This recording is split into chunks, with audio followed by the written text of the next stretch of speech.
J'étais au paradis. J'étais à l'extérieur de l'église pendant de très nombreuses années. Je ne croyais pas et je ne priais pas. J'avais fait une fausse couche et cela a été un grand choc. Je ne pouvais pas l'accepter et je ne pouvais pas pardonner à Dieu. Et je me suis promis alors que s'il existe et qu'il est vivant, j'allais le trouver. C'est ainsi que j'ai commencé à chercher des signes de l'existence de Dieu. Je suis tombée par hasard sur les messages de la vraie vie en Dieu et j'ai commencé à les lire. Et je ne réalisais pas que Dieu agissait sur moi à ce moment-là, qu'il était vivant, qu'il est là pour nous tous. Chaque jour est une grâce pour nous, est un cadeau pour nous. C'était en 2014 quand j'ai commencé à lire.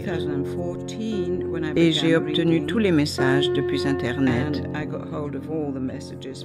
Cela m'a été envoyé par un parfait inconnu. À ce moment-là, on m'a dit que j'avais une masse sur la thyroïde et qu'il me faudrait une opération.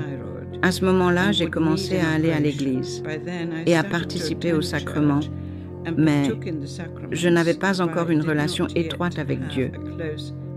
Je ne savais pas grand-chose sur lui. J'étais terrifiée par cette opération. Dans la salle préopératoire, il y avait plusieurs personnes et nous avons commencé à plaisanter sur les endroits où nous aimerions voyager sous sédation. Une dame a dit qu'elle voulait voir Hawaï. Quelqu'un a mentionné d'autres endroits. J'ai dit que je voulais aller au paradis. Et Dieu m'a donné la vision du paradis. Je me suis retrouvée dans un endroit sans mur. Tout était lumineux. J'étais très surprise d'être là. Soudain, j'ai vu ma grand-mère décédée depuis longtemps. J'ai commencé à lui parler. Je lui ai parlé. Elle était belle, jeune et habillée tout en blanc, avec des cheveux blonds. Elle se tenait là à environ 1 mètre, 52 mois. Elle me posait des questions sur la famille. Je lui ai parlé de mes enfants.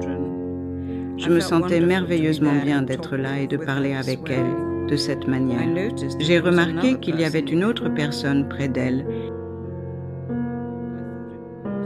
Je pensais que c'était mon grand-père, mais je ne sais pas. Dieu ne m'a pas donné la grâce de savoir qui c'était. À ma gauche, il y avait 3 autres personnes, dont une très grande. Elles se tenaient là comme si elles écoutaient, mais je ne sais pas si elles pouvaient me voir. Je ne sais pas qui elles étaient. Je pense qu'elles faisaient partie de ma famille. Après quelques minutes de conversation avec ma grand-mère, la vision a semblé s'arrêter et j'ai vu une grande lumière derrière.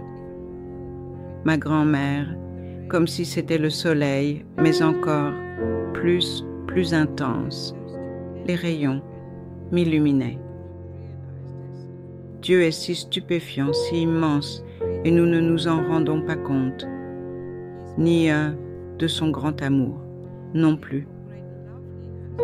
Il est tout-puissant, et pourtant, quel grand amour il a pour nous, qu'il est un Père.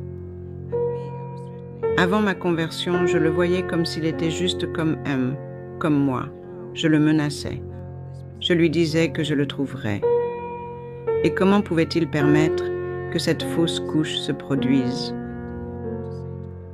Mais quand il m'est apparu, j'ai ressenti cette immensité. Je n'avais aucune idée de quoi lui dire.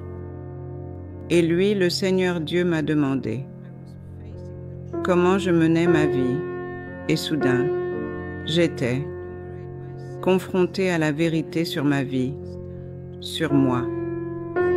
Il a commencé à énumérer mes péchés et j'ai commencé à comprendre qui je suis.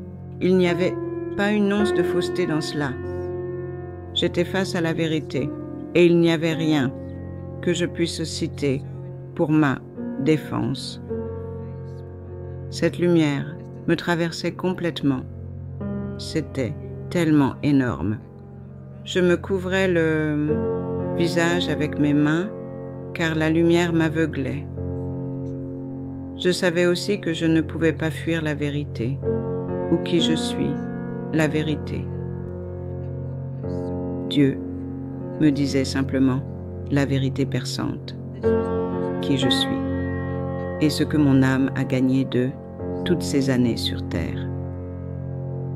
C'était extrêmement douloureux. Je savais absolument que c'était la vérité et que je l'avais fait. Oui, c'était totalement vrai et c'était moi. Toute mon âme était en souffrance, tout entière, pas seulement certaines parties. Ce n'est pas la fin. Mon enfant perdu. Je ne l'ai pas vu, mais j'ai entendu sa voix. Juste là, dans cette lumière immense. Je l'ai ressenti.